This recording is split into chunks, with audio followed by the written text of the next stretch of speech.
Hello बच्चों, good morning. आज की हमारी कक्षा का विषय है क्रिया, वर्ब। क्रिया का शाब्दिक अर्थ होता है काम। मतलब किसी भी वाक्य में जो भी काम किया जाता है वह उस वाक्य की क्रिया होती है। जैसे रवि दूध पी रहा है, तो यहाँ पर कौन सा काम हो रहा है? पी रहा है। तो पी रहा है इस वाक्य की क्रिया है। अब एक बार हम व्याकरण के तौर पर क्रिया की सटीक परिभाषा देख लेते हैं कि जिन शब्दों से किसी काम के करने या होने का पता चले उन शब्दों को क्रिया कहा जाता है। बच्चों, आज हम यहाँ कर्म के आधार पर क्रिया के भेदों के बारे में भी जानेंगे। कर्म के आधार पर क्रिया के दो भेद होते हैं, सकर्मक क्रिया, अकर्मक क्रिया। सबसे पहले हम पढ़ेंगे सकर्मक क्रिया के बारे में। देखिए बच्चों ध्यान से, एक बार हम सकर्मक का संधि विच्छेद करते हैं। स जमा क्रमक। स मतलब साथ, क्रमक कर्म के, मतलब जो क्रिया कर्म के साथ होती है वह हमारी सकर्मक क्रिया कहलाती है। अब यहां देखिए, अ यानी कि उस चीज के बिना, किसी के बिना, कर्मक कर्म के, यानी कि जो क्रिया कर्म के बिना होती है, कर्म रहित होती है, जिसमें कर्म नहीं होता, वह हमारी अकर्मक क्रिया कहलाती है। तो ये समझने के बाद हम उदाहरण के माध्यम से इनको समझने की कोशिश करेंगे। देखिए पहला उदाहरण, रवि दूध पी रहा है। ये हमें समझ आ रहा है साफ साफ कि यहाँ पर जो क्रिया है आपकी वो है पी रहा है। हमें ये कैसे पता चलेगा कि जो ये वाक्य है इसमें जो क्रिया हमने प्रयोग की है, जो पढ़ी है, वो सकर्मक है या अकर्मक है? इसके दो तरीके हैं। सबसे पहले तो आप ये देख लीजिए कि क्या इस वाक्य में कर्म है। ध्यान से देखिए, रवि दूध पी रहा है। यहां रवि कौन है? काम किसने किया? रवि ने। तो रवि हुआ हमारा कर्ता। क्या पिया है? दूध। किसको पिया है? दूध को। तो दूध हमारा हुआ कर्म और पी रहा है हमारी क्रिया है ही। तो इस वाक्य में जो क्रिया है वो अपने कर्म दूध के साथ है, इसीलिए जो ये वाक्य है ये हमारा सकर्मक क्रिया के अंतर्गत आएगा। एक दूसरा तरीका भी है पहचानने का कि जब कभी भी आप कोई भी ऐसा वाक्य पढ़ते हो क्रिया पहचानने के तौर पर, तो उस वाक्य में आप क्या प्रश्न करके देखिए एक बार। जैसे रवि दूध पी रहा है, क्या पी रहा है? दूध। अगर आपको आपके क्या का उत्तर स्पष्ट शब्दों में मिलता है और ध्यान रहे वह उत्तर आपका कर्म होता है ना कि कर्ता, इस बात पे मैं विशेष जोर डाल रही हूं कि क्या का जो उत्तर है वो कर्म होना चाहिए ना कि कर्ता। तो जहां पर उस क्या का उत्तर आपको कर्म मिले तो वहां पर आपकी सकर्मक क्रिया होती है। अब एक बार इधर आइए अकर्मक क्रिया के पास। उदाहरण देखिए, राहुल रो रहा है। रो रहा है हमारी यहाँ पर क्रिया है, स्पष्ट दिखाई दे रहा है। क्या यहाँ पर आपको कर्म दिखाई दे रहा है? क्योंकि यहाँ सिर्फ कर्ता है राहुल। कौन रो रहा है? राहुल। अगर अब हम यहाँ प्रश्न करें कि क्या रो रहा है, तो आप मुझे कहोगे कि मैं कह सकता हूं कि राहुल रो रहा है। पहली बात तो ये, राहुल को हम क्या में नहीं कौन में लेंगे।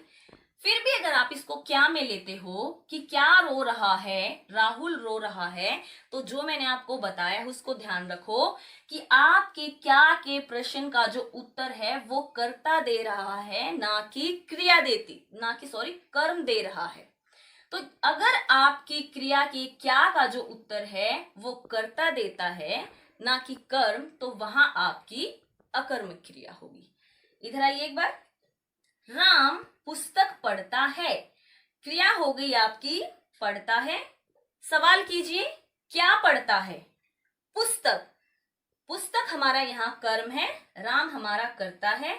तो अगर हमारी क्या का उत्तर हमें पुस्तक यानी कि कर्म से मिलता है तो वह हुई हमारी सकर्मक क्रिया। इधर देखिए, पवन सो रहा है। अब यहाँ क्रिया तो है, सो रहा है, लेकिन इस क्रिया का कोई कर्म नहीं है, सिर्फ यहाँ पर कर्ता दिखाया गया है, लिखा गया है, इसीलिए हमारी ये यहाँ पर अकर्मक क्रिया होगी। नेक्स्ट देखिए, खुशी ने मिठाई खाई। क्या खाई? मिठाई। खाने वाला कौन? कर्ता कौन है? खुशी। तो कर्ता यहाँ खुशी, कर्म हमारा मिठाई और क्रिया हमारी खाई। तो क्योंकि ये क्रिया अपने कर्म के साथ है तो ये भी हुई हमारी सकर्मक क्रिया। इधर देखिए, निशा स्कूल जाती है। जाती है, ये क्या है? हमारी क्रिया। निशा स्कूल में जाती है, ठीक है। तो यहाँ पर जाती है हमारी क्रिया। अब मैं प्रश्न करूं कि क्या जाती है? क्या इसका कोई उत्तर है आपके पास? हमें ये पता है कि निशा स्कूल जाती है, जाने वाली, काम करने वाली निशा है। तो निशा जो है वो हमारी कर्ता है। यहाँ पर कर्म का अभाव है, कर्म शब्द नहीं है, तो यहाँ पर इसलिए हमारी क्रिया हो जाएगी अकर्मक। आगे देखिए, दीपा खाना बनाती है। क्या बनाती है? खाना। तो क्रिया अपने कर्म के साथ है, दीपा यहाँ करता है, इसीलिए इस वाक्य में सकर्मक क्रिया है। इधर देखिए, रिया घूम रही है। कर्ता, काम किसने किया? रिया ने। घूम रही है, क्रिया। प्रश्न करो, क्या घूम रही है? नहीं पता चलेगा। फिर भी अगर आपके दिमाग में आता है कि क्या घूम रही है, रिया घूम रही है, तो रिया करता है, ना कि कर्म। और मैंने आपको बताया है कि क्या का उत्तर हमेशा कर्म देगा, तो वहां पर क्रिया सकर्मक होगी, नहीं तो वहां पर अकर्मक क्रिया पाई जाएगी। तो मेरे हिसाब से अकर्मक और सकर्मक क्रिया में बच्चों आपको अंतर पता चल गया होगा। अब थोड़ा सा इसका हम अभ्यास कर लेते हैं। देखिए, यहाँ पर मैंने कुछ वाक्य लिखे हैं और आपको पता लगाना है कि इनमें कौन सी क्रिया है। सबसे पहले देखो, मोहन पत्र लिखता है। मोहन पत्र लिखता है, इसमें क्रिया क्या है? ध्यान से देखो, लिखता है, ये हमारी क्रिया है। अब हमें ये पता लगाना है कि ये सकर्मक क्रिया है या अकर्मक क्रिया है। क्या लिखता है?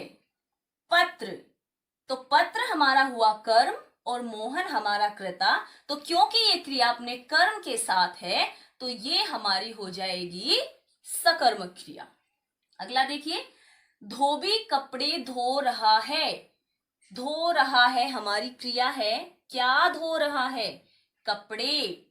तो क्योंकि ये क्रिया अपने कर्म के साथ है, ये इसका कर्ता है, तो कर्म के साथ होने की वजह से यहां भी हमारी सकर्मक क्रिया प्रयोग हुई है।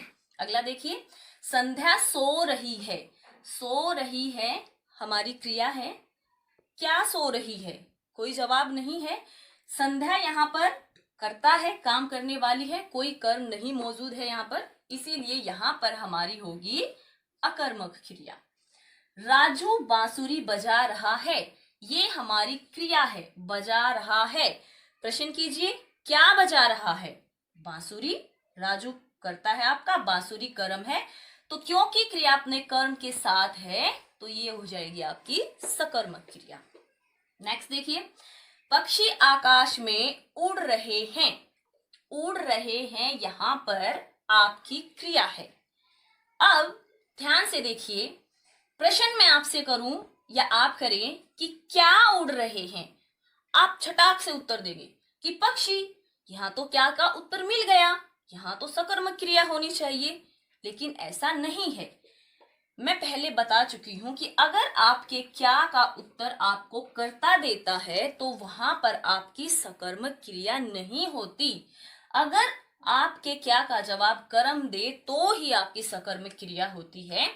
आकाश में यहाँ पर कोई कर्म नहीं है, यह आपका अधिकरण कारक प्रयोग हुआ है। जब मैं कारक का आपको चैप्टर कराऊंगी तब क्लियर करूंगी। तो यहाँ पर क्योंकि क्या का जवाब कर्ता ने दिया है तो यहाँ पर हमारी अकर्मक क्रिया होगी। अगला देखिए, रमेश रो रहा है। क्या रो रहा है? नहीं पता, कर्म का अभाव है, तो यहाँ हमारी अकर्मक क्रिया होगी। मजदूर मकान बनाते हैं। क्या बनाते हैं? मकान। कर्म हमारा साथ है तो यहाँ हमारी सकर्मक क्रिया होगी। बनाते हैं हमारी क्रिया है। बच्चे मैदान में खेल रहे हैं। अब ध्यान से फिर देखिए, क्या खेल रहे हैं? जवाब आया बच्चे। लेकिन बच्चे तो कर्म है, काम करने वाले कौन है? सॉरी, बच्चे करता है, काम करने वाले कौन है? बच्चे। और जब क्या का जवाब कर्ता ने दे दिया तो वहां सकर्मक क्रिया ना होकर हमारी अकर्मक क्रिया होगी। यहाँ पर फिर से मैदान में अधिकरण कारक के तौर पर यूज हुआ है। ठीक है बच्चों, उम्मीद करती हूं आपको ये चैप्टर समझ आ गया होगा। अभ्यास कीजिए, फिर मिलते हैं एक नई कक्षा में एक नए विषय के साथ। तब तक पढ़ते रहिए, आगे बढ़ते रहिए।